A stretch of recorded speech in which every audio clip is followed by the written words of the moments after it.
Hello and welcome to the Covert Nerd Podcast. Thank you for listening. I appreciate each and every listener. It means a lot to me that you take the time out of your day to hear what I have to say. So without further ado, let's dive right into the episode and nerd it up.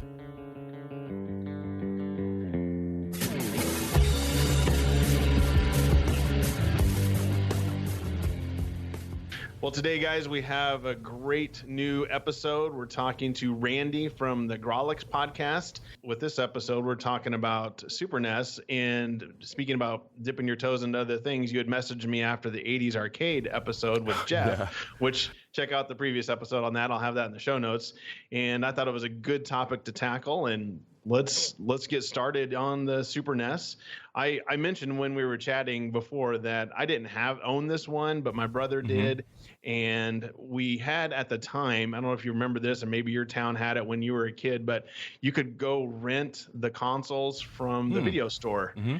And for $5, $10, I don't remember what it was, but you could rent it overnight just like videos, which might have to explain to the listener. Back in the day, you had to rent videos if you wanted to watch them at home, but you could do the same thing with consoles. And I remember when this came out and my brother rented it, we were just like, wow, this is so cool. And I think came out in the United States in August of 91. But I remember, and maybe you had this experience too, playing the NES games, Nintendo games prior. You could tell by that time the system was starting to get a little stale and the graphics just weren't quite as cool. But when this came out, you could definitely see the gap closing between the arcade consoles and the home consoles. Yeah, from the Nintendo to the Super Nintendo, the jump was immediately noticeable. At least, I'm sure parents at the time are like, it's all the same. It's the same. Yeah. Or my dad like, it's just cartoons. but as a kid, you're like, look at all the colors and there's so much more going on screen. Yeah. Well, yeah, going from the, say, Atari 2600 to the NES was a big jump, but then going to the NES to the Super NES, it was definitely noticeable. And like I said, that gap, and you could tell, and as the popularity of arcades declined, I think when these 16-bit consoles came out, I think that really hurt the arcades, because now I can play a Super Nintendo game like Street Fighter or something like that, and it looks almost the same as the arcade or close enough. Whereas the Nintendo was good, but the gap was still pretty big in my opinion, graphic-wise and sound-wise. I feel like, part of it, like, in one respect, it ideally would have been good for the arcades because it would push the developers then to, like, really push the hardware in the arcade cabinets. But, no, I think you're right. The problem is, the more the home gaming market grew, the less that means, kids don't necessarily have to go to the arcades. And then, as we'll talk about with my list, because 2 of the 3 of mine are ports, Super Nintendo, Sega Genesis weren't quite up to arcade quality for the most part, but like you said, they were close enough.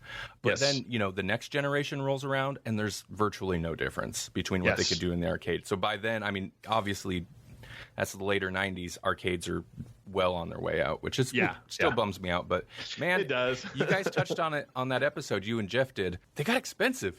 Man, they got greedy. Yes. They did. Yeah. Yeah, we were talking about the games that were 50 cents. You're like, oh, my goodness. And, you think about, well, I can buy a system for, say, like the Super Nintendo when it came out was $200, or I can go to the arcade and actually have to physically go there and dump quarters in, or I can just stay home and play on a system that is 80 to 90% of an arcade machine, but I don't have to leave my house. So it's a convenience factor too. But as the gap, like I said, gets closer and closer, it really made a big difference. When you played the 2600 arcade version of, say, Moon Patrol, and you go play Moon Patrol at the arcade, there's a noticeable difference. Oh, yeah. Or Pac-Man or whatever. Pac-Man, if you're talking Atari 2600 version, that was awful compared to I can't believe they passed that off. But talking about that, so I'm at that age where, like, Super Nintendo was definitely hit at the perfect time, but also I would have been a Nintendo kid, the NES, and we can kind of get into that little debate later. But But I never had the original Nintendo, but I played a ton of it. I had cousins and friends. Everybody had a Nintendo.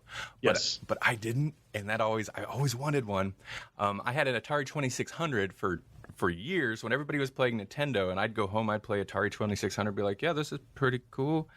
But then, Super Nintendo come out, and I did get a Super Nintendo. So that was my first, current gen system as a kid. So you had to be ecstatic when you got that. Oh yeah. Oh, definitely. I was it definitely Christmas or a Super birthday Nintendo. or what was it? Oh, you think that's got to be Christmas. That's an expensive gift. And, my parents weren't rolling in the money, hence the reason I had Atari 2600 while everybody's playing Nintendo. That's an expensive gift. So that definitely seems like this will be Christmas. And since your birthday comes about a month and a half later, it's probably your birthday present too. Yes, one of those you combine deals. them. Yep. I totally agree. But yeah, so I was definitely a Super Nintendo kid, and I didn't realize you didn't actually have one when I approached you about this episode. But you had mentioned Super Nintendo in that arcade episode, and I was like, I wonder if he'd like to do a similar episode about Super. Oh, yeah. I'm all up for it. Like I said, my brother had it, and when I went to college, the college friends had it. So it wasn't like you were talking about with the NES. It wasn't hard to find somebody that had one and play it. But the games on that were just astounding, and they made games on it. I did some research. In Japan, they were still making games and releasing them in the year 2000. So we're talking almost a 10-year time range that they were making games for this. Japan also, and I don't have a whole lot of details, the Super Famicom, which is what they called their, was Super Nintendo over there. They were way ahead of the curve because they had some super cool, basically online gaming features, which kind of blows my mind on Super Nintendo. It's amazing. They had attachments galore on that thing. And well, even thinking of attachments, when they were contemplating what they were going to do, I found out whether they were going to just make an attachment for the NES or a whole separate system. They did think about using the port on the underside of the NES, had a port on the bottom that you could connect stuff to. And they were thinking about just making an add-on and making it 16-bit that way, which I guess in Japan, they use that port on the NES quite a bit, but they didn't really use it much here in the States. And when I read that in an article, I flipped my Nintendo over. I was like, oh, yeah, there is a port on the bottom. You have to pull up this little panel, and it's underneath there. The Super Nintendo had the port, too, and I was always had a port, too, and I was always like, what's that for? What are they going to use that for? I want to know what that's for. And they never used it. I was so disappointed. Not in the States, no. But Japan, they used it for all sorts of things, yeah. Well, and it was at that time, and we'll get into it later, but they had the console wars between Sega and Nintendo. And like I said, Nintendo was starting to look a little stale on the 8-bit section, and the Sega Genesis came out, and they started getting on top, and then Nintendo released their systems, and it was just a lot of competition, but I think we saw some good games because of it. Oh, for sure. It's probably because I'm a kid. When you're a kid, time seems like it takes forever. So I don't think that console generation was really as long as it felt to me, especially considering we just came out of one, what was it? The Xbox 360, and that had an extremely long lifespan compared to a lot of others.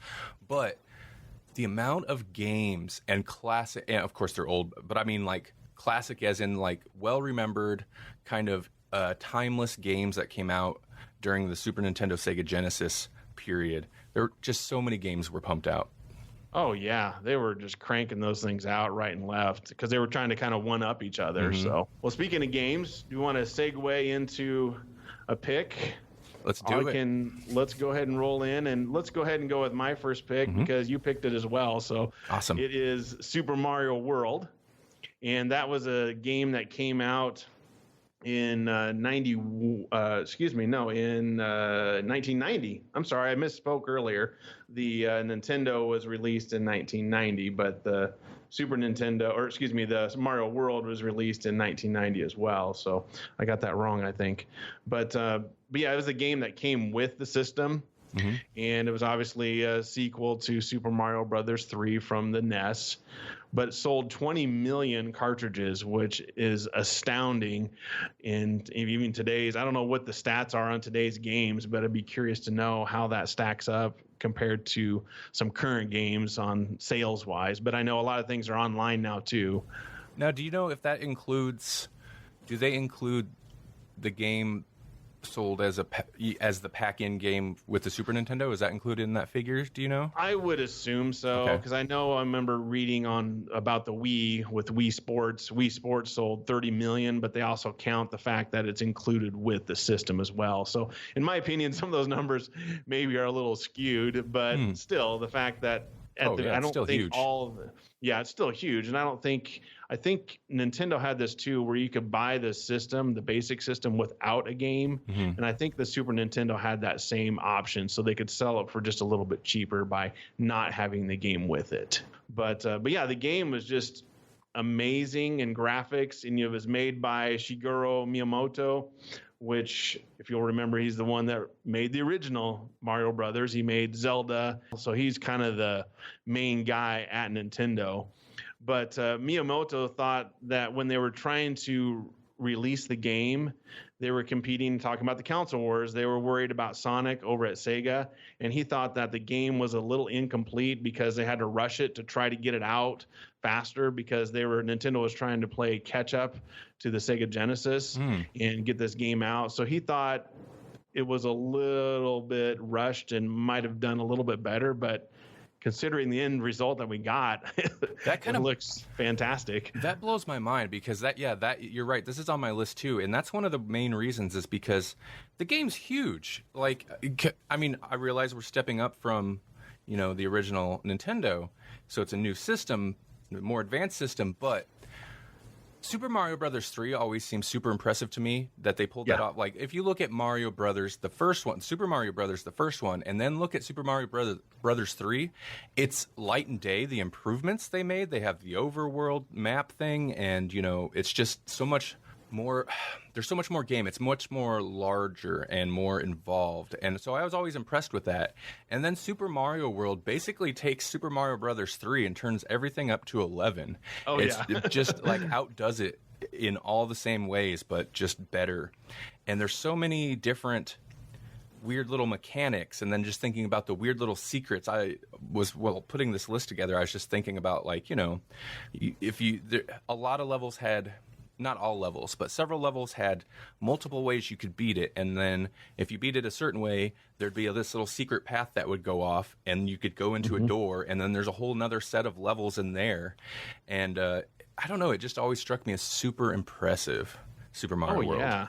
Yeah, and they really introduced a lot of different elements that graphically and sound-wise they just couldn't do on the NES. But kind of to back up, they really did push the NES system to the max, like you said, towards the end. But this new system, wow, the colors, you can actually see what Mario looks like a little bit. He's bigger. You could go behind the scene or behind the backgrounds, and just like you said, all the different levels. They had 96 different levels on this game, so it's just impressive.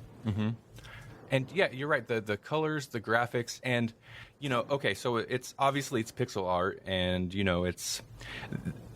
there are elements of the game, how it ran on on the original system, that don't necessarily hold up. There were some, like, it would get slowed down. There's a couple levels I remember, if there were a bunch of enemies on screen, it'd start struggling a little bit to keep up.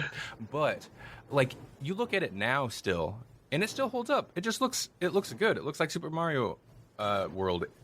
Whereas even Super Mario Brothers 3, it still looks a little dated.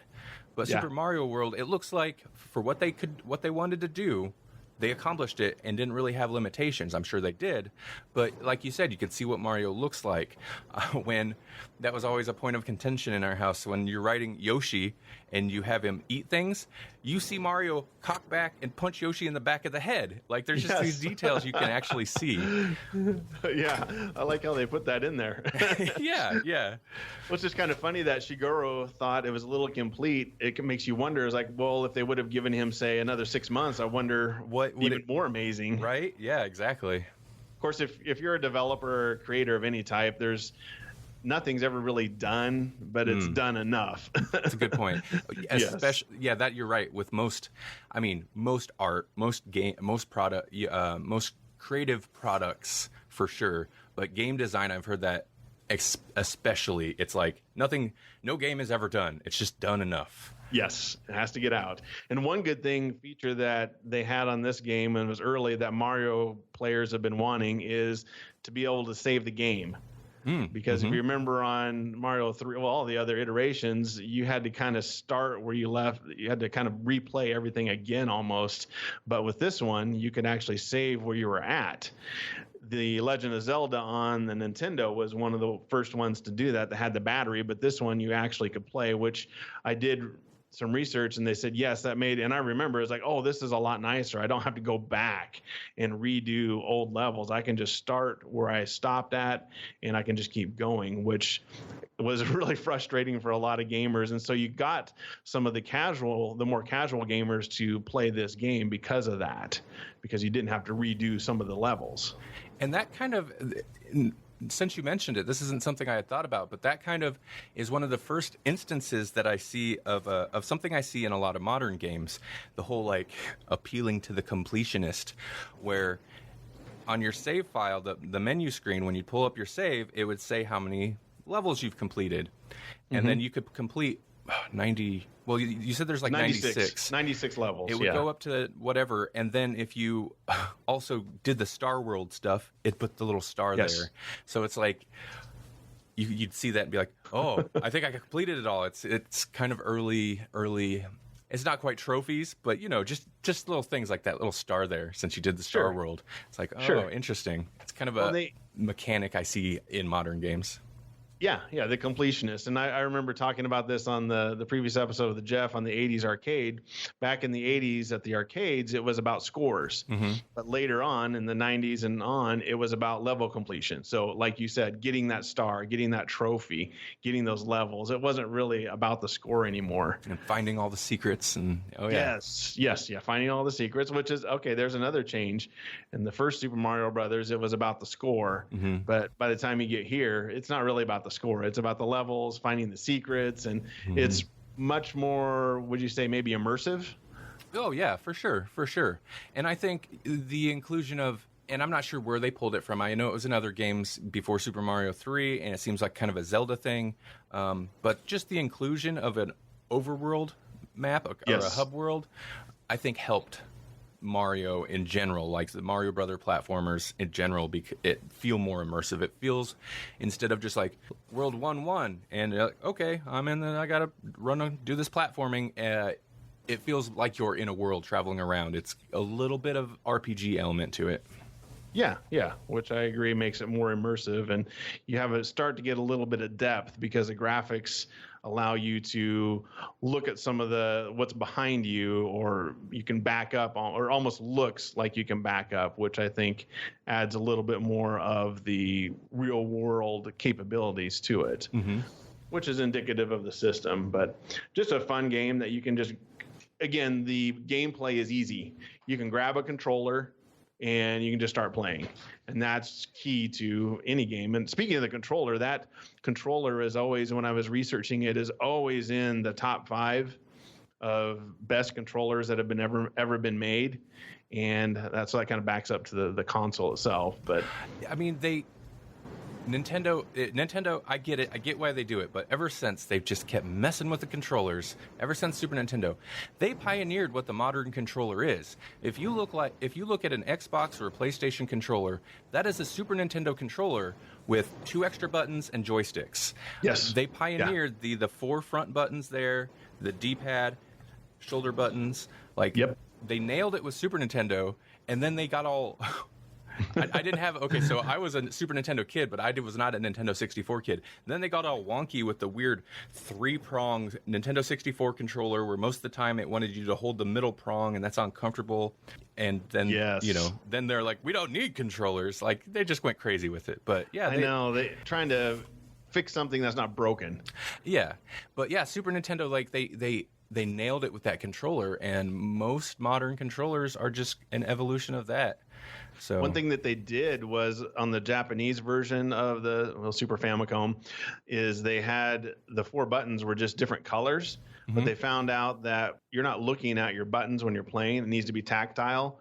And so they made the two top buttons that have an indentation, and then the two on the four buttons, the two top ones have indentions, and the two on the bottom are raised, so that you could tell just by your thumb which one you were pushing. Interesting. Okay, yeah. Which is a slight modification that they made from Japan to United States, which I thought was really intuitive. Again, it's like you already perfected the controller. You've almost could have just moved that over to the Nintendo 64, other than putting the 360 joystick on there, I guess. But yeah, that I agree. The Nintendo 64 controller is good, but boy, I don't know. Yeah, it's not very comfortable in the hand.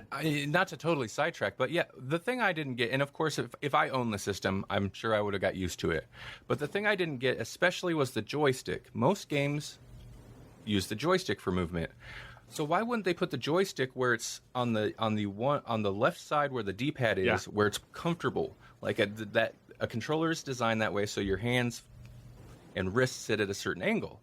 Instead, they put the main movement controller in the middle, so your one wrist is cricked to the side. It always drove me nuts. I'm like, what is this?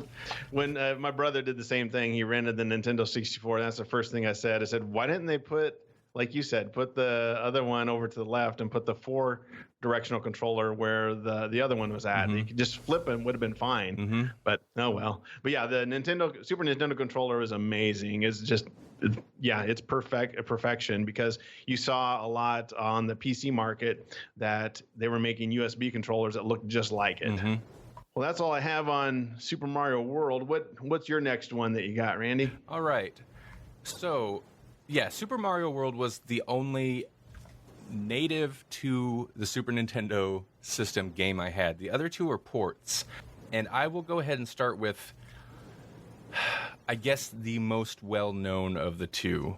And this might be my favorite game of all time for Super Nintendo, or just in general. Mortal Kombat 2. So obviously, everybody knows Mortal Kombat. It's still around. But the Super Nintendo port of Mortal Kombat 2, which was a very successful arcade game. Mortal Kombat and Mortal Kombat 2 in the arcades, they were smash hits. And then they were hits on, controversial hits, mind you, but hits on the consoles. So the arcade was released in June of 1993. It hit Super Nintendo in September of 93. That is a fast turnaround. That's super fast. And I think I have a feeling that really Mortal Kombat in the arcade did well. Mortal Kombat on home consoles did better. So I'm pretty sure they, developed or scheduled the development cycle of the second one to really cater to both, Of course they're going to do the arcade. But sure. I have a feeling the end goal was still the home consoles at that point. So it was probably somewhat developed with that in mind.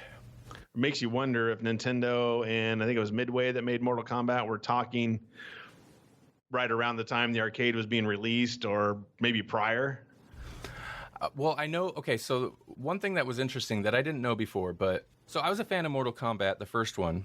I was a big fan of that for a lot of reasons. I could get into it later. But obviously on Super Nintendo, the first Mortal Kombat was censored. Yes. It was also censored on Sega Genesis. However, the Genesis version had a blood code that would unlock fatalities. Now on Super Nintendo, you could still do fatalities, but they were altered so that they weren't bloody. There wasn't like dismemberment. Some of them were just a little goofy. Like, for example, Kano in the original would rip the opponent's heart out of the first Mortal Kombat, mind you. And then in the Super Nintendo version, he'd just like punch their chest. He'd basically go through the motions, pull his hand out and put his hand up in the air, but there was nothing there. And you're like, I don't get it. A little confusing. Yeah. And the blood was gone. The little bit of kind of blood sprites that were left were changed into like a grayish, I guess, sweat or whatever. Yeah, I remember that. Yep. Yeah. But regardless, I love that game because it was, I love the martial arts with the kind of dark fantasy element, a little bit of horror element, but that really comes in more on Mortal Kombat 2. Now, the whole reason I'm going on about this is because for Mortal Kombat 2, Nintendo said, screw it, we're just going to go uncensored. And that's because, and this is what I didn't know, is apparently Mortal Kombat on Super Nintendo didn't sell all that well. They looked at, when compared to the Genesis release, they're like, that really kind of, the sales kind of slumped on that comparatively. So they're like, all right, you know what? Just uncensored, go completely uncensored. It's fine. And so Mortal Kombat 2, which was smart on their behalf because it sold like gangbusters, but Mortal Kombat 2 hit Super Nintendo in the Western versions with blood intact, gory fatalities. Interestingly, though, the Japanese version of Mortal Kombat 2 for Super Famicom was censored. The blood was changed to green, and there were fatalities, but when you'd perform a fatality, the game would go black and white. And I thought that was very odd. Yeah, it is weird. So that their home country, where Nintendo's headquartered at. Yeah, I don't know the culture there. Maybe that was something they don't prefer, I guess, at that time. Yeah, it kind of feels like, violence in their media is not. It feels like violence is not something they typically censor over there that often, and maybe I'm wrong, but apparently, it's probably some type of social or political issue at the time influenced the decision. Did you get this game when it first came out then? Yes, or early on? I was a fan of Mortal Kombat. I don't remember if I actually owned the first Mortal Kombat or just perpetually rented it. But Mortal Kombat 2, I didn't get it as soon as it came out. When did it come out? Like I said, September 93. So a couple months before Christmas time. I got it around Christmas time. But until that point, I rented that game over and over. Any bit of money I had, I put into just going down to the video store and renting this game. In fact, when I did finally get the game, I had another copy at my house because I had just rented it, even though I knew I was probably going to get it. I was like, I don't care. I'm not waiting. I'm going to play it. So, I was all about this game. So you practically bought it with rental fees. Kids, right? Lack of foresight, because all the money I put into renting it, I could have easily just bought it myself, I think. Yeah. We did that too sometimes. You're like, why do we keep renting this thing?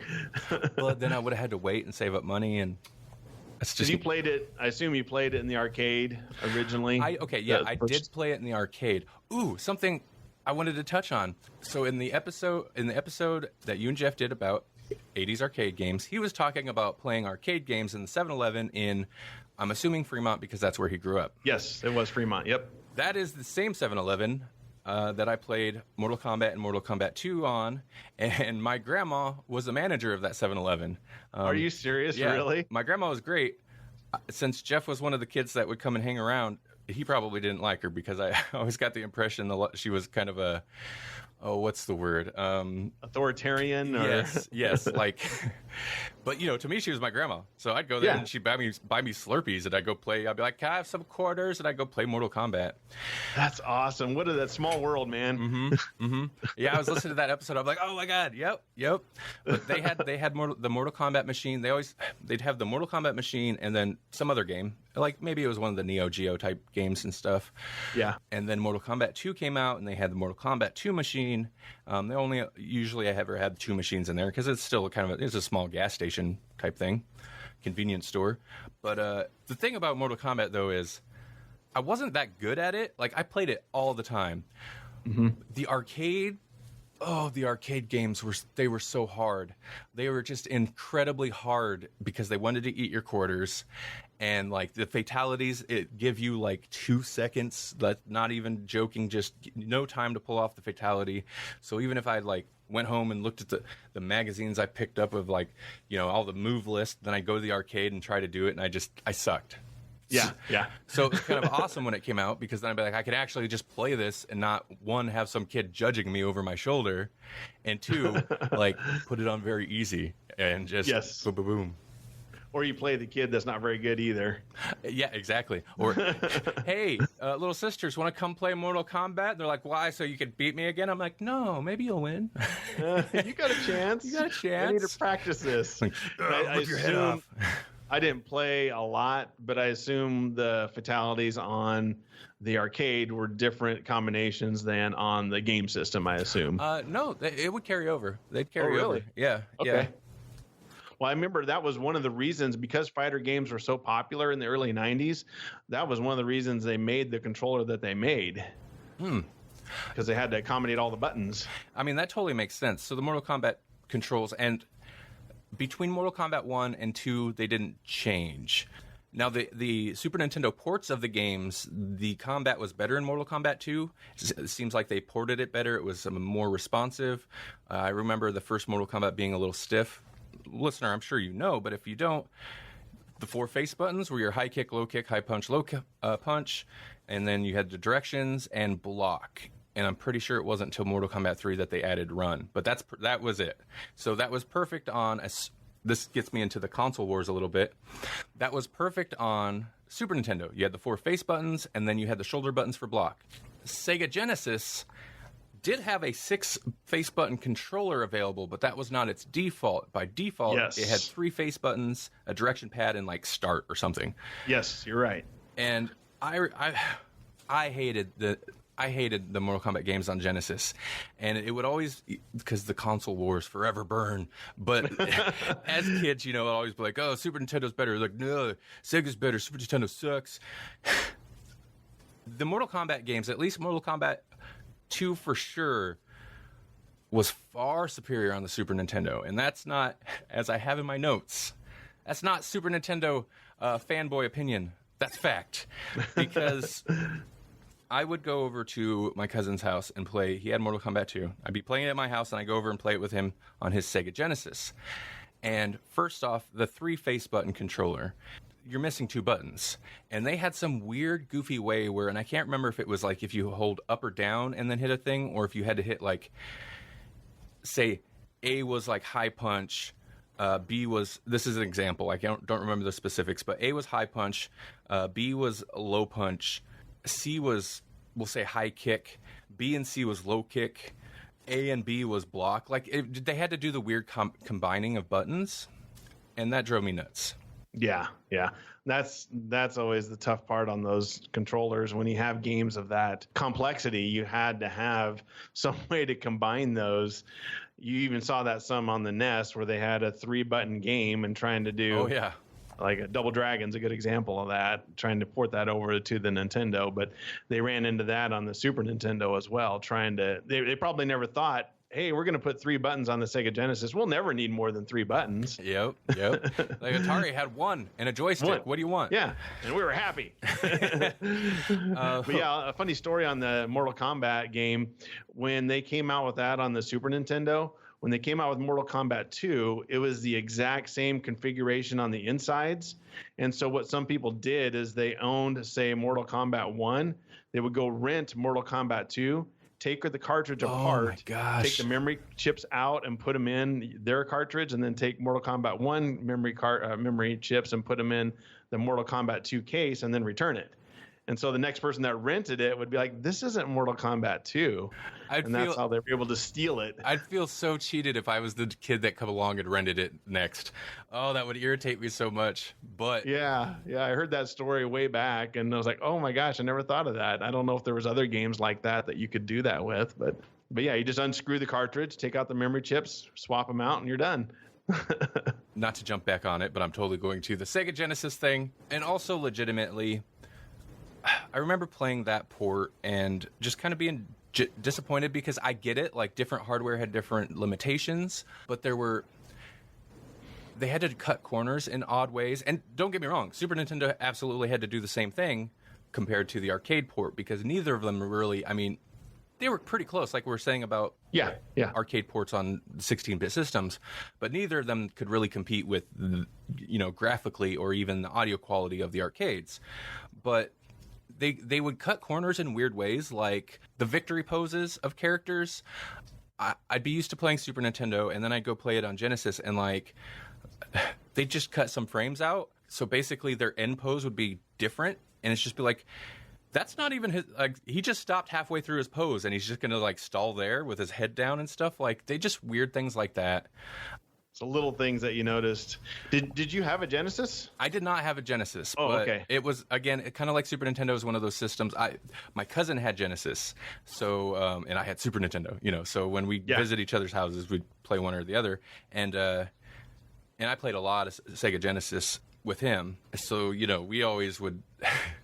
And he was such a stubborn dude. But he was one of the main ones that I'd be like, we'd get into our console war debates about. Even him, as stubborn as he was, he'd come over and he'd play Mortal Kombat and be like, dude, I hate to say it, but you're right. This does look way better over here on this one. I'm like, I know it does.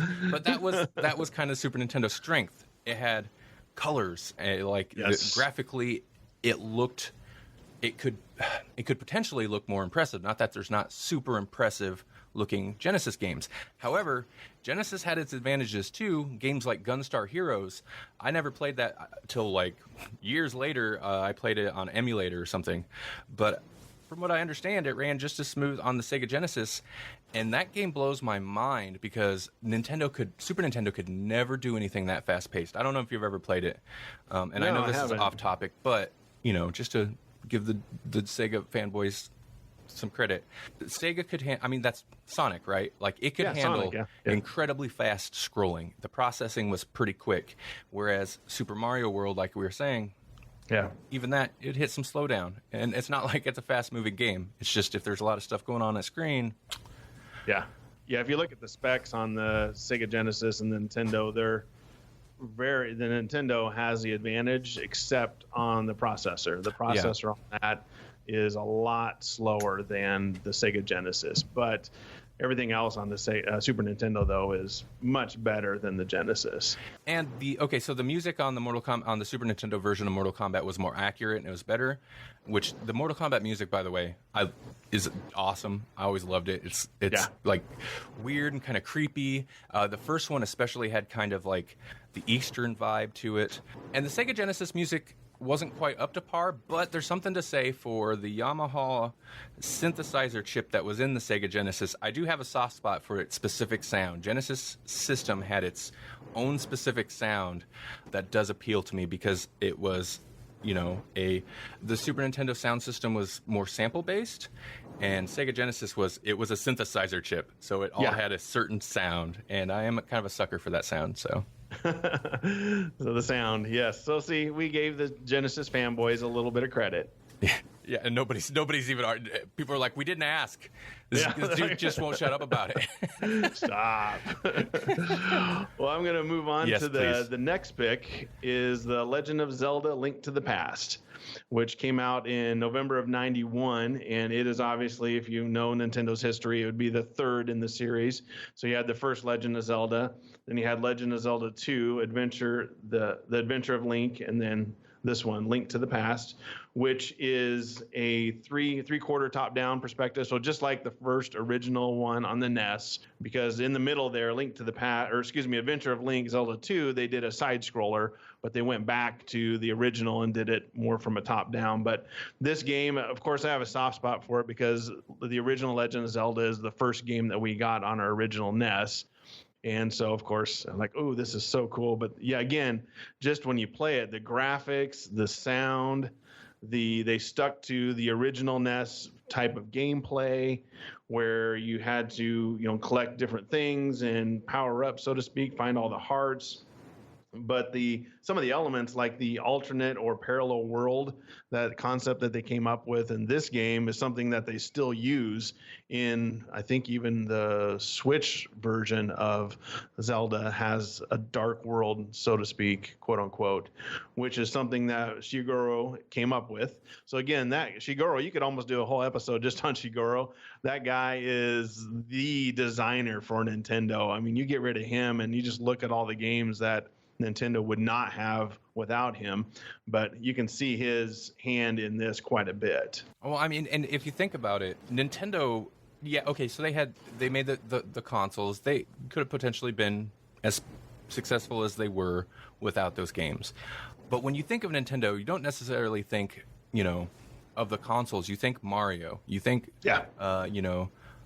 Link and Legend of and Zelda, and you think of the gameplay. That's the thing with these older games, these older Nintendo games, is Mario and stuff. Is the controls, like they were so well designed, inventive, that's really kind of what set them apart. And I don't know that they would be anywhere near where they are now if it weren't for that. Well, yeah, and this game, for example, they just took the concept that they had and turned it up to 11. They just made the whole world bigger. They just made took some of the old characters and creatures from the old one and put them in this one and just gave them better graphics, better sound. I mean, it's been considered as one of the best games of all time. I mean, you look at a top 10 game list of all games ever, and you'll probably find this one on that list almost every time. I looked at several of them, and this one was always in the top 10, if not the top 5 of most people's best game of all time, which speaks well of just the longevity of it. I have a Super NES Classic, and this is on there, and I was playing it, and it's a fun game. You can just pick it up. Again, you can just pick it up and play it, and it doesn't take a whole lot of, you don't have to read anything. You can just kind of play. Now I'm used to it because I've played it before, but it's just a beautiful game in my opinion. And it sold really well. They ported it over to Game Boy Advance. They did re-release it, I think, on the 3DS. And then, of course, the Virtual Console, they had it on that as well. So I think, again, that speaks to the longevity of the game, of people still wanting to play it. Can I make a somewhat shocking confession? I've never really played any Zelda game. Oh, really? I've never played this. The only Zelda game I played was the very first NES Zelda game for a little bit. And like I said earlier, I didn't have Nintendo, so yeah, I'd go over to my cousin's house or a friend's house, and they'd want to play Zelda, and I'd be like, oh, I hated it. Because Zelda is not a two-player friendly game. It's a one-player, long play. Like, yes, it is. Mario is two-player, and even if it wasn't, you either die or you finish the level, you pass the controller. Like, Zelda was not made for two players, and so when not having a system that had the game itself, I'd go to people's houses, and I just hate it, because then that just means I'm sitting there staring at them play Zelda. It's like, dude, come on, I want to play. Let's play Punch Out. But, yeah, exactly. So by the time I got a Super Nintendo, I'd see Zelda, and I'd be like, no, I don't care. I don't want it. I hate that game. And I don't You'd already gotten kind of scarred. Yeah, I don't really hate it, but I was like, that's not for me. I don't want it. And so, yeah, and that Super Nintendo was the last. No, I guess I had a Wii, but Super Nintendo was the last actual system I had that I played much. And since I got older, the new games look awesome, and I think it might be worth me going back and revisiting Legend of Zelda. But yeah, kind of surprising fact, I've hardly played any Zelda game ever. That is, well, hey, that's okay. Everybody likes their different games, but it was just a fun game, and they had a contest where somebody could be in the game, and so they included a kind of secret room. So we're talking about secret rooms on the Super Mario World. Mm-hmm. Well, they put a secret room in there, and when you go into it, it says, "My name is Chris Houlihan, and this is my top secret room. Keep it between us, okay?" So you could go. You had to do certain things to find that. There's 5 different ways to find that secret room. And when they ported the game over to the Game Boy Advance, they didn't have that secret room in it. But when they put it in the Virtual Console on the Wii and the Wii U, they did put it back in. So I thought it was just kind of a fun thing that Nintendo did. I don't know if they do contests like that nowadays or not, where you can be in a game system. But when you were a kid back in the early 90s, I get to be in a video game? That's awesome. That is super cool, and I'm glad they actually did it, because different game companies would do that once in a while. They'd run some special, but most of the time, anytime I'd hear about that stuff now, it's like, this company said, whatever, if they won, they'd put the winner in the game, and then it's like, but it didn't actually pan out, and blah blah blah. So I'm glad Nintendo ran this contest and actually went through with it and did it. So yeah, they did. Were you a subscriber to Nintendo Power magazine back in the day? No, but I would buy it. Okay, fairly often. Well, they had an issue where you could make your own video game contest, and one of the winners was the guy. He made a game called Lock Arm. So LOCKARM, you can Google it and you can find it. And he had some designs that he came up with. It was really cool. So then this would have been before being the Zelda game here. But they just really seemed to really glob on to that concept that the kids that were at that time would love to make their own video games. And I think they did an article about the guy that made the Lock Arm game, that he did end up getting into game design later. So I thought that was kind of cool that Nintendo really tried to encourage kids to make things like that. And like you said, they actually executed on it and put them in a game. That's awesome. But makes me think of. game, Oh, I'm sorry. Go ahead. Oh, go ahead. I was gonna say, it makes me think of Super Mario Maker. I like games like that encourage people to be creative. Yeah, do you have that on the Switch? I think they had it on the Wii U too, I think. Yeah, the first one was on the Wii U, and the second one, which came out not long ago, is on Switch. I haven't had either. I don't really want to buy a Switch, but Super Mario Maker 2 really tempts me. My son has it, and my kids play it, and they like that. That's a really cool thing. But yeah, right. That's a cool concept that they can put into games like that. I remember way back in the day in DOS games, there was a game called Wolfenstein 3D, and they actually made a Wolfenstein designer, so you can make your own levels with it. So again, it's tapping into that game making concept. Oh yeah, I'm a sucker for that. Yeah, they even have some Zelda. If you don't like playing Zelda, Randy, you can make a Zelda game. They have designers out there where you can make an old Zelda game, which is kind of fun. I kind of played with it, but I try not to do it because I will lose time. But I mess around with Game Maker Studio quite a bit, and tool around with making 2D games and stuff. So yeah, it's something I enjoy doing, but I'm not a good coder, and like I said, then it takes so much time. I can't do it. I can't commit to it. Cool. Well, that's all I have on Zelda. What's your next one, Randy? All right, my final pick is this is the slightly more obscure game on my list. In the U.S., it was released as Out of This World. In Europe, it was released as Another World. And I can't remember what the Japanese title was. Something similar to the European title. But yeah, so Out of This World, which was released in November 1992 on Super Nintendo. This, again, was a port. It was not an arcade game, though. It was a port of... How did I not write that down? Hold on, let me find out, because it's kind of interesting. It's one of the weird kind of desktop consoles from back in the day. You know what I mean? Yep. Yeah, kind of like Myst, I think, was... Is it kind of like that? I was looking at some of the screenshots. Okay, so it's not exactly like Myst, but think maybe a little bit more platformer. Okay. So the visual style is it's 2D side view. Now it's like a side scrolling platformer, but it's not side scrolling, and that's where I think the Myst comparison is, or the Myst connection is not inaccurate. Where you'd be on a screen, when you get to the end of the screen, then it would go cut to the next screen. Okay. And so, it didn't actually scroll. It would just what they call flip screens or whatever. But you actually ran around, walk, run, crouch, jump, swim, stuff like that. Yeah. Yeah, I remember seeing look at the screenshots here, and I remember seeing it. The graphics were actually, and the gameplay was really unique, I think, for the time. That's kind of the main thing, why this game was amazing to me is because it's the most cinematic style game I remember playing on the Super Nintendo, and at the time it really blew my mind.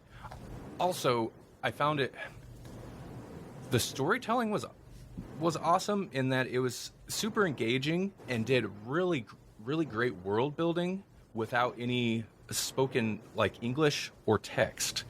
And I mentioned world building because the whole premise is you play the main character, Lester Knight, Chaikin, a physicist, and while working with a particle accelerator in his lab, the lab is hit by lightning and he is zapped out of this world to another world. Sounds like a Marvel origin story. Yeah, basically. And he ends up on an alien planet. There's hostile creatures and also kind of a humanoid alien race. And then that's your adventure. And it's super interesting because, to explain to the listener who might not have screenshots or anything pulled up, it's not like cartoony look. I mean, it is, Super Nintendo, but it's not like colorful cartoony. It's very the color palette is very deliberate. It's kind of muted. It's kind of dark, lots of grays, blues, stuff like that. The animation style, think Prince of Persia.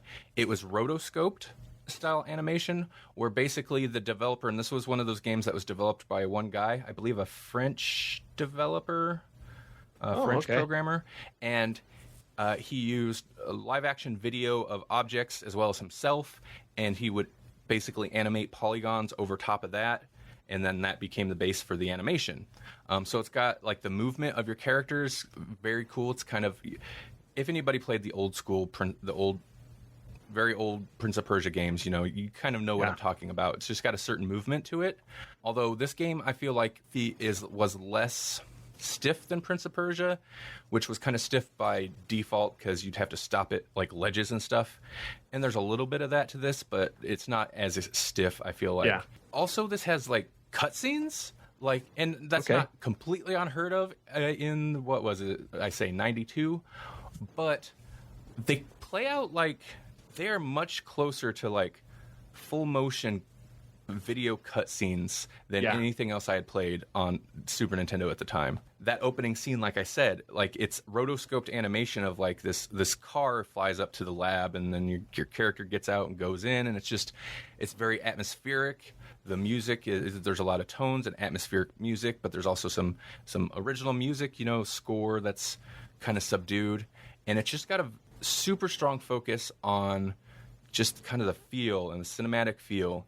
And the story is very, I believe I read that the developer was inspired by stuff like, Dune and other like sci-fi novels and stuff like that, and science fiction comic books. He seems to be very intentional about everything, and very, what I want to say, very very concerned about the environment that they're in. So like you said, about the lighting, about where things are placed, how they move, whereas you get the feel in some games that they're just kind of, it really doesn't matter. They're just kind of throwing it together, so to speak. But this one seems almost like a canvas, an art piece for the designer. Yeah, and that's exactly, yeah. And like I said, so it's side scrolling, but every screen is basically every screen's like a new image, right? Yes. And so all the backgrounds were, he arted them up, whatever. He designed all the backgrounds, and I love that idea of the single developer, which you see more now since, like I mentioned, Game Maker Studio and like Unity you'll see that more now in indie games. But I love the idea of this solo developer game maker, where this is definitely like his singular vision. And I could be wrong, but I think he also did the score. Now, in terms of a port, this is... I wish I could remember what the original system was. Oh, so this wasn't original to the Nintendo? No. Oh, okay. Well, it might have been PC, I think. You think, maybe? It was something odd like what did he develop it on? The Amiga? Yeah, something weird like that, right? Yeah. So apparently it was originally released it was released on PC, Amiga, Atari. That's kind of vague. I don't know what Atari. So yeah, it was initially for the Amiga and Atari ST. Yep. Okay, there you go. And then ported over to other systems. And I think, so it's not necessarily coming from like arcade, we have to downgrade this to port. In fact, the home console like the Super Nintendo version, I don't know about the Genesis version. I didn't look too much into that.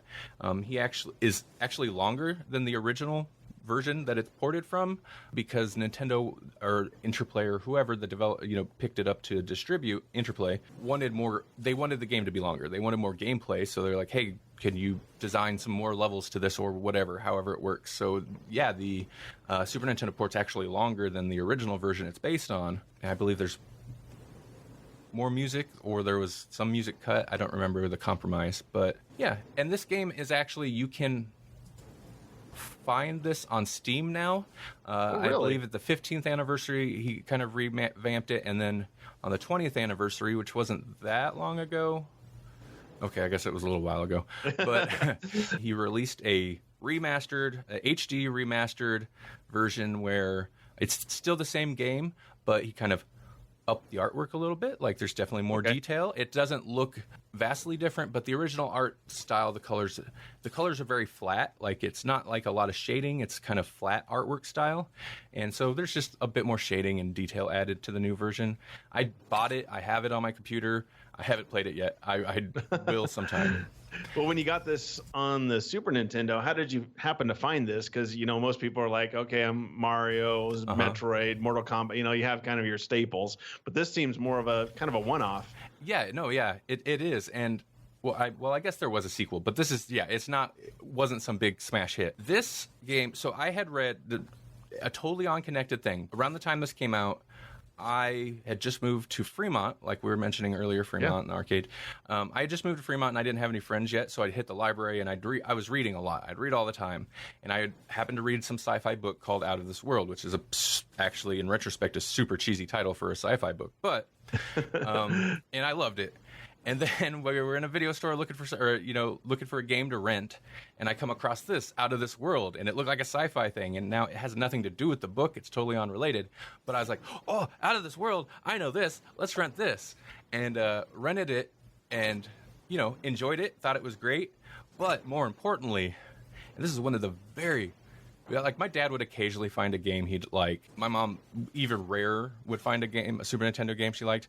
This is one of the very rare instances which my mom and my dad both seen it while I had rented it and were like, what's this game? This looks awesome.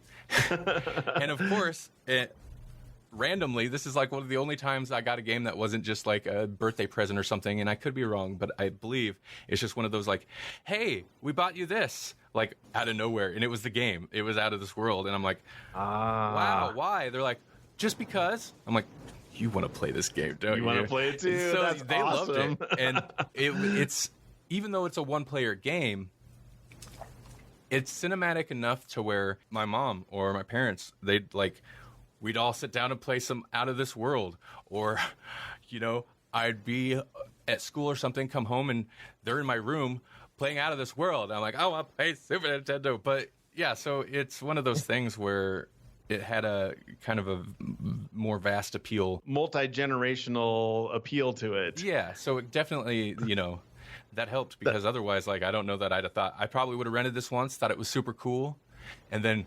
re-rented Mortal Kombat or something, and not even thought about it. But because they really latched onto it, and then it is a great game though. That's funny how all of a sudden, if you ask for a game, we don't have money for that, Randy. And then all of a sudden, well, I like this game, so miraculously, we have enough money for this game. Look what we got. And it probably helps that I don't remember how much this cost. I don't know how much this cost at the time, but it wasn't a Mortal Kombat. It wasn't a top-tier game necessarily, so it was probably a little cheaper. I would guess in the 30s. Because usually your Mortal Kombats were 49, and so you kind of had the tiers 49, 39, 29, and then a lot of the other games I had were not top tier games, like your RoboCop 3 or RoboCop 3 or Hunt for Red October of all things. So I tend to get, when my parents would buy me games, it'd be like they recognize the movie title and it's a cheaper game. None of those games are going on this list, though. I tell you that much. $9.99, right? For the adaptation of, like you said, RoboCop 3 or Robin Hood or something like that. I don't know. Oh no, yeah, everything. We said this time period was great. There were so many classic games made, but also this isn't the time period where Nintendo 8-bit, 16-bit era, especially anything. They just license everything out and then slap. It's basically they'd slap an Addams Family or just random things like I can't even think of what they just slap a skin that's a theme of this on some generic kind of sloppy 2D platformer. Oh yeah. So that is the downside to that era of games, but this was not one of those. This is it's an original title, Out of This World, and kind of flew under the radar, I think, for a lot of people, but it's pretty awesome.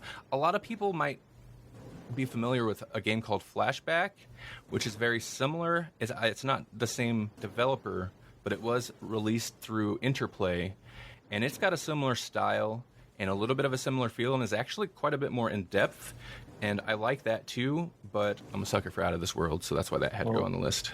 You're right. They would stick getting back to that, they would stick a title on just about everything. They had, Wayne's World, like Mario is Missing, I think was one. I mean, they tried to, because of the console wars, each one was trying to outdo the other, so they would just slap a game and sell it as fast as they could.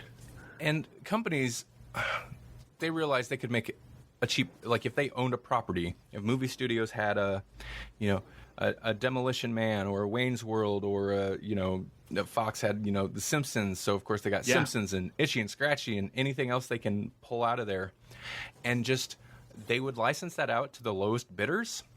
Yeah, and so you've got these game studios that just would exist to bid low, get the rights to this property, or bid high. I don't know how it works with licensing properties, and then just pump out some crap just to get it out there because they know it's like remake. I've had a similar conversation about a lot of the live action Disney stuff. Not to say that's just pumped out there like junk, but it's the same thing of like, it's a title at least parents will recognize. They're going to buy it. We're guaranteed money. Yep. Same thing with the games. Yep. Wayne's World was a big movie. We'll put a name on it, even though it might not be a great game. We'll still sell 100 to 200,000 cartridges just because it has the Wayne's World name on it. So that's kind of a segue. This is a total off topic, I guess. Well, maybe not. You had the video game crash in the mid 80s because of the same thing, but it didn't really happen in the 90s. For the most part, because I feel like it wasn't none of those games were tentpole games. It'd be like if if Disney, well, bad example, but because I happened to mention them a moment ago, bad example because Disney has all the money in the world, they're never going to fail. But it'd be like if a movie studio channeled $600 million, which they do sometimes, into a movie, and they're banking on this one tentpole movie. That's their summer blockbuster, and if it tanks, the studio's going under. That was the E.T. game, along with some other stuff. It would be, and there were other systems, but I think Atari was the reigning king. Yes. Whereas at this point in time, most of those games, those kind of like crap license games, and in the case of E.T., from what I understand, it was crap because they wanted it rushed out. It's not necessarily the developer's fault. They wanted out to cash in off the movie. And so I guess it's the same thing. But the difference is, like, none of those, during the 16-bit era, none of these were like tentpole games that are going to crash the entire market or sink a console. That's true. And there were so many other games. And you had two systems. Exactly. Two reigning supreme systems, like, I think kept the competition going. I feel like that's probably why we never really encountered it like that. I just kind of thought of that when we were talking about it. It was like, well, you kind of had the same thing in the 80s, but maybe not quite the same thing. So awesome game. Well, let's move on to the last one that I've got is Super Mario All-Stars. I'm so glad you added this.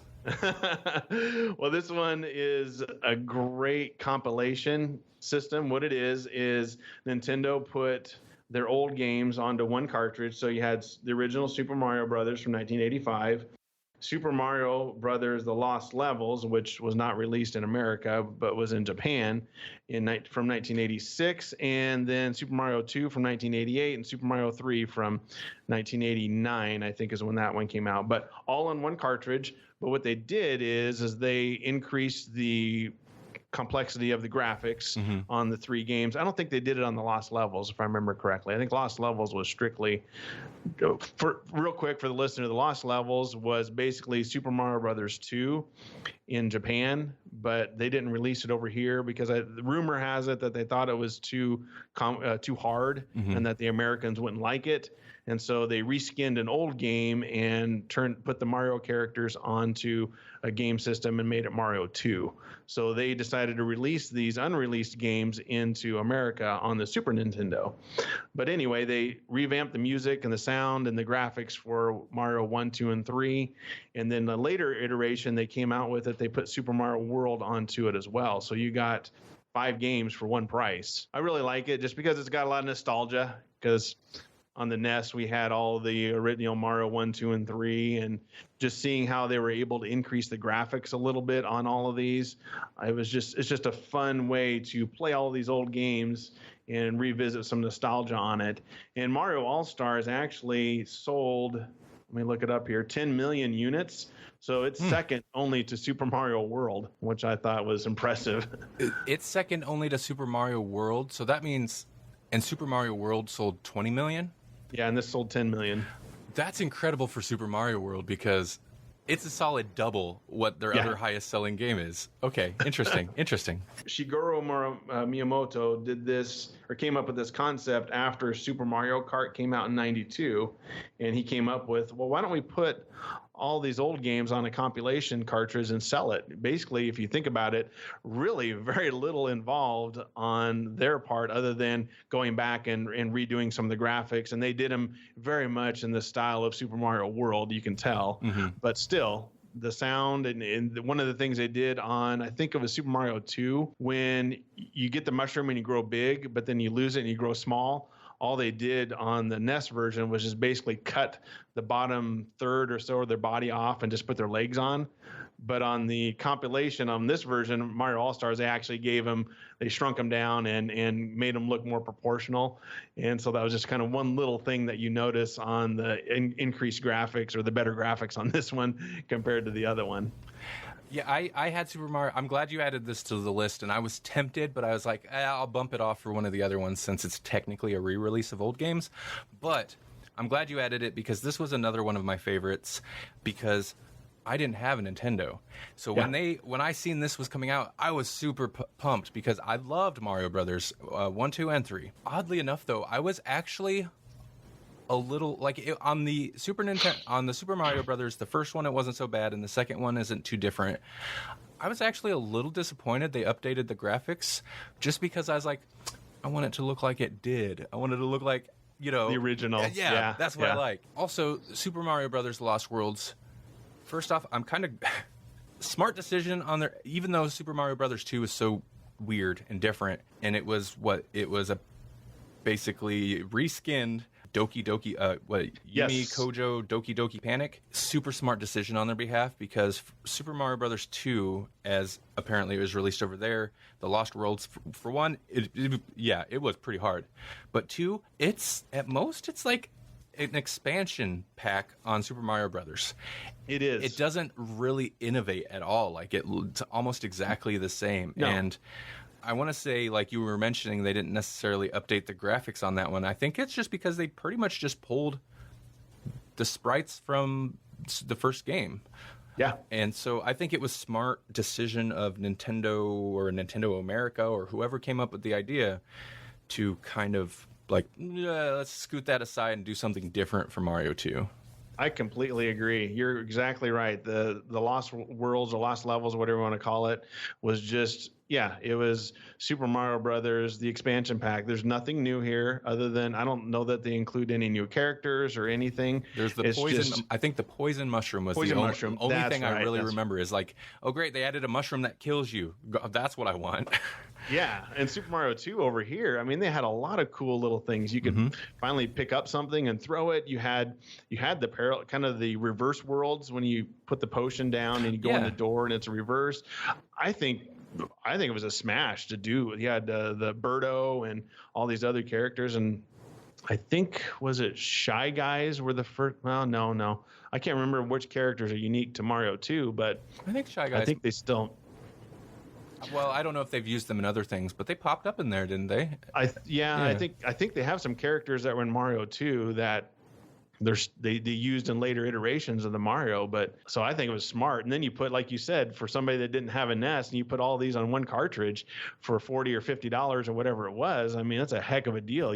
How much did you play? Did you play through each one or try to play through each one? Oh yeah, I played. Yeah, definitely. And since I didn't I played a bunch of the original games on Nintendo at people's houses, and I'd played through Mario Brothers and been with people and we played through Mario 3, but this actually gave me a chance to sit down my own copy and play through all the games. I want to finally get to do it. Yeah, I don't recall if I beat Lost Levels or Lost whatever that one was called. I don't Lost recall Levels. Yep. If I beat that one or not, or if I was like, I don't care about this one. I beat Mario Brothers. This is just. Yeah, but, I was kind of the same way. I'm like, I just want to play 1, 2, and 3, and I dabbled in Lost Levels. Mm-hmm. But Mario 3 is, like I was saying much earlier, it's such a improvement and a pretty large game. So it gave me a chance to actually play through that game, check out the stuff. Warp Whistle if I want to, maybe not. And then Mario 2, I don't think I'd ever actually played through and beat on, over at friends' houses. So it gave me a chance to play through and beat and discover that spoilers, it's all a dream. Yes. Yeah, I know. That's kind of the ultimate. Uh-huh. But it was a fun game. Some people really dog on Mario 2, but I thought it was actually pretty darn good. Yeah, I thought it was cool. I'm glad Mario continued, because Mario Brothers 3 is definitely an extension on Mario Brothers 1, but that is the appropriate, it feels like the appropriate improvement on the original, as opposed to lost levels. So yes, I agree. So I'm glad they went back to the actual Mario platformer style, run jump. Yeah. But yeah, Mario Brothers was too. Mario Brothers 2 was cool. It was a good change. Yeah, and they had on the Super Mario Brothers, I don't know if you remember, there was a World 0-0 where it's endless swimming that you can do. But I guess on this version, Mario All-Stars, they did not port that over to it. Really? Which I thought was kind of funny. Even though there was rumors that they did, but I guess I did some research and they said, no, we didn't actually port that over, that 0-0 world. So the worst world. Funny little thing, that trivia. I wonder what that... So is that something they actually threw in there as just like a Easter egg or something, or is that one of the weird glitches because of how it was a secret level? Okay. Secret level / glitch is kind of how they put it. I'm sure the programmers, when they were doing it, maybe just let's throw that in there and just have them swim forever and see what happens. Awesome. On Mario, one thing I forgot to mention is on Mario World, there's a level where you're swimming and there's a ship in the background. That ship is the airship that you sink in Mario 3. Yeah. I remember that. Oh my gosh. I kind of forgot about that when I read about it. I'm like, oh yeah, that is true. So I remember seeing that when I was a kid playing that. I thought that was so cool to see actual, and that's another thing, just the beef up of graphics. They can add little things where it's that's a straight up callback to the last game. How cool. Yeah.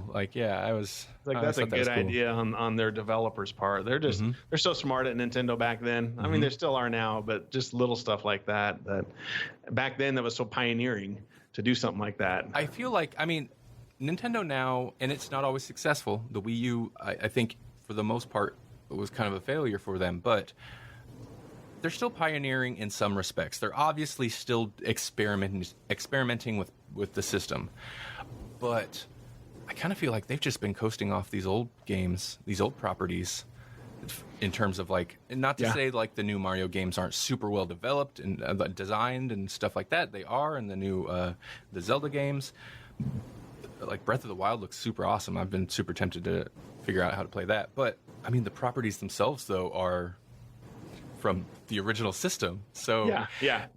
I think about that sometimes. When are they gonna or Smash Brothers? It's really just it's all Nintendo's just riding on nostalgia, and I wonder how long they can do that. Yeah, that's a good question. The players seem to eat it up, though. Man, Yeah. I've got kids, and you see these esports guys are competing in Smash Brothers tournaments and doing all sorts of things with it. So I don't know. But you're right. It's when's the new stuff, or when are you going to come out with something new that might be a little different? But they have so many properties. They could go back and just mine stuff like Kid Icarus. That's a property they've never really resurrected from the old NES days that they've never done a game that they probably could, or there's something else we can do with it. I'm kind of surprised too, because I would think something like a flying guy with a bow and arrow, I don't know. Think of the Legend, Breath of the Wild, something like that. You got a flying guy with a bow and arrow, put him in an interesting world, and there you go. Yeah, I think it'd be cool, make for cool gameplay. It would. Well, I got a couple honorable mentions I'm not going to spend a whole lot of time on, but I saw this and I kind of forgot about it. The Super Scope on the Super Nintendo. It's like the bazooka. Yeah. You remember that? I do. I didn't. Did you have it? I didn't own it, but one of the games I mentioned earlier, Hunt for Red October, you could play it with a controller, but it was designed for the Super Scope 6. Why was it the Super Scope 6? I don't know. But it was the Super Scope 6, yep. It was designed for that. So, yeah, I never played with one, though. That's ridiculous. It was, I know, it was just ridiculous. Like, why? I know they're trying to use the zapper from the original NES, but it's like you could have just skipped this. It's kind of one of those attachments. Like, really? Just do another. Just do another zapper. You know, Yeah, everybody loved Duck Hunt. Just do another zapper. But they had to one up it. They had like, nope. NES had a pistol. Super Nintendo's got a bazooka. Exactly. It's like, we're going to be even better. Yeah, that's exactly. So I wanted to mention that. I think that's the 90s. One of our friends. That's the 90s right there. I know. Yeah, exactly. I don't think I ever used one, but I remember seeing. I'm like, oh, this would be kind of cool. But now that I look back, I'm like, that's kind of dumb. But at the time, you know, they're just, hey. As a kid, what's cooler than a bazooka? Bazooka. Yeah, like you said, I had a little teeny tiny. You can see Johnny at school saying, I used my zapper on my NES, and Billy over here is like, oh yeah, well I got a bazooka. You know, they're just Super Scope 6. It's with Dad. You know it's awesome. Listen to all the alliteration. Super Scope 6. So yeah, that was a fun one. Pilot Wings was another game that was one of the early ones that really showcased the graphics capabilities of being able to go zooming in and out and showing how things can move a lot better on the Super NES compared to the NES. What was that? The chip that they used in Star Fox. Oh, the 7? Something 7. I can't remember Mode what it is. 7 chip or whatever. That might be it. Yes. They use that in Pilot Wings as well, right? I believe so. It was like the only 2 games that used it. Yes. Yeah. Yes. Okay. And then, of course, you had the fighter games, Street Fighter and Mortal Kombat were huge. And then the one that still is played a lot today and I still love is Super Mario Kart. Now, I didn't really like it on the Super NES, but on the Nintendo 64, we fell in love with that because you could play 4 players at once. The graphics and sound were just so much better. But the Super NES is where it started. And and that was a great game on the Super Nintendo because it was, you know, I'll quick throw in a runner-up. Like F-Zero was kind of a classic game, and my dad loved F-Zero, and F-Zero was fun. But Mario Kart was a kind of fun, goofy racer that was at a slower pace that my sisters could play. My sisters weren't interested in F-Zero, but my dad liked it. But Mario Kart, everybody play it. It's cute enough. Yeah. It was slow-paced enough that, but it's still a fun racer. Yeah, Mario Kart was great. The concept's simple. Like you said, being able to just pick up a game, pick up a controller, put it in, turn it on, and play without hardly any instruction is key to game design in general. And battle mode was brilliant. Yeah. I forgot battle mode about was that. real good, yeah. Yeah. Oh, I wanted to ask you on F-Zero, since your dad liked it, does that mean you were able to get it in between Christmas and birthday? No, oddly enough, he loved it, and I would rent it fairly often, but it was not one of the ones that they bought. Oh, darn. No. Out of This World was a rare, that was a one-time thing, I think. It was a rare deal where I think my mom liked that one as well, so that was part of it. But my mom, first off, was not a racer game fan, but also she gets motion sickness from video games, especially racing games and stuff that move like that. So Mario Kart was out and F-Zero, so he wouldn't have been able to get her behind that purchase. Dang. Oh, well. So, any other honorable mentions that you could have made the list that didn't? I do want to throw out one more, and I knocked this off because it's not really a game, but what was it? Mario Paint. Oh, yeah. I loved Mario Paint, and I realize it's basically just, MS Paint, but you could do little animations. It had a music section. Like I said, I'm a sucker for creativity games. Even now, that's, I'll get into a sandbox game or something, but, like Minecraft or something, creativity games, I love it. And this was, I didn't have a computer back in the day, and so make up weird art or little animations, and because the animations was super cool. I mean, you were very limited on how many frames you could do, but you could actually animate sections of a picture. So I'd make a whole, make the background and stuff, and then make either a little character or part of a character and do little animations. And I wish I still had it, but I actually cut together a very short, short film, short animated thing that I made with it, where I'd basically make a background, a little animation, and I don't know, it'd be just a looping something second clip, and then have the Super Nintendo routed into a VCR, hit record, pause, load up the next one, you do my little artworks, hit record, and I'd put together a little short, but it got recorded over at some point. That's amazing. Actually, funny story that a lot of animators got started on Mario Paint. Oh, I had not heard that, but I could absolutely see it. I love that. In fact, Homestar Runner, the guy that made Strong Bad, those guys, the two brothers that made it, that's where they started with the whole concept was on Super Nintendo. Oh, I love Mario that. Paint. I love that. And I've heard some other guys that got started in animation from the same thing. But yeah, too bad he recorded over it. I want it to be funny to watch now. Oh, I know. I think I put music over it, but it wasn't like I didn't make it like I didn't use Mario Paint music or anything. I like Corn or something. Some of this music from that I was listening to at the time I put over it, and even the music section, it was a little cheesy because like the sounds, there's a little pig oink and the Yoshi like when you get on a Yoshi, just weird sounds. Yes. But the fact that you could like basically make the sheet music on there and it would play it out, like I don't know, I just think about that, and then the stuff I end up doing, like it's not that far off of how I actually create music, and I've done that so much as an adult. Like it definitely, creativity games. I love it. He has been doing podcasting for how many years now, Randy? 6 years, something like that? Just over, it's 7 years now. Just over 7, yeah. Okay. Grawlix has been going for almost 6. We'll be coming up on 6 before too long, but yeah, in general, just over 7 years. Thanks to Facebook for reminding me that of, It does that for you. Yep. No, it's a fun podcast. Jesse and Melanie and him have a great time talking about pop culture, comics, kind of whatever. But I know you've kind of slid over a little bit more to the movie side too, which is kind of branching out. And I don't remember, as of this recording, you're still doing the lunchtime episodes, which I haven't been able to get in on lately, but I know you've been doing those too. So you really like to dip your feet in different waters, I guess, so to speak.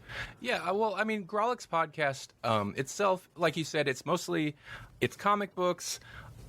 The last couple years, I've kind of fallen off of reading comics so often, so we'll alternate kind of between comic books and TV shows, whatever, reviews of whatever we are consuming at the time. But yeah, you're right. I'm a man of many interests, I guess. So we did a spin-off podcast that's ongoing, Grawlix Cinematic Universe, and that's movie stuff, in which me and I have a different co-host on that one, Jasper. We do a themed double feature every episode. We'll review 2 movies of, for example, one of my favorites were one of the early episodes we did was, what was it? Flash Gordon and The Highlander, because the soundtracks are both by Queen. So I was like, Sci-Fi Queen. Oh, okay. Just random and sometimes the themes aren't that clever. Sometimes one of them we did an old movie called, we did The Birds, Alfred Hitchcock classic, and then we paired that with an old movie called The Deadly Bees. So it was The Birds and the Deadly Bees. Birds and the Bees. Yeah. Yes, I remember that. That was funny. And then we we'll review each, and then we pitch our version of a shared cinematic universe between those movies. So that's fun. And then, like you mentioned, the live thing, that's kind of been an experiment. We're going to cut it back now that summer's kind of ending. We're going to cut it back to like once a week. But for the most part, the last month or so, we did 3 days a week. Around lunchtime, we do a live show on CastBox. They have their new live cast feature, so we do an hour-long show on there. And that was primarily TV and movie news, mainly because I thought, for the most part, that'd be less niche. I didn't know how many listeners are on that platform, so I figured that's a little bit more broad. Plus, I like talking about those things. So yeah, that's been kind of an interesting experience because it's way more interactive than I was expecting.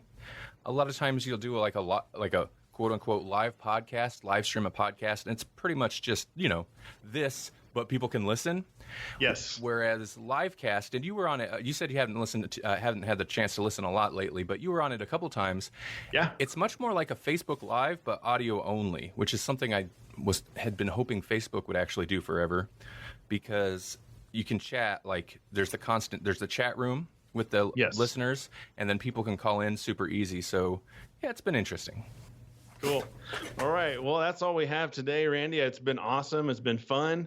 And I will link your podcast, the Grawlix Podcast, in the show notes. So awesome. Go to covertnerd.net to find out how you can listen to Randy's show and Jesse and Melanie and everybody else. And it's been fun, Randy. We'll have to pick another topic like this and tackle it again, even in more detail. Yeah, thanks for letting me chat your ear off about Super Nintendo stuff. This is great. I don't think I've ever got to do a podcast about Super Nintendo stuff, so I'm glad you took me up on this. Yes. Awesome. We'll have to find something else like that and be a first too. So, all right. Well, thanks, Randy. We'll have to do it again. Yep, thanks for having me, man.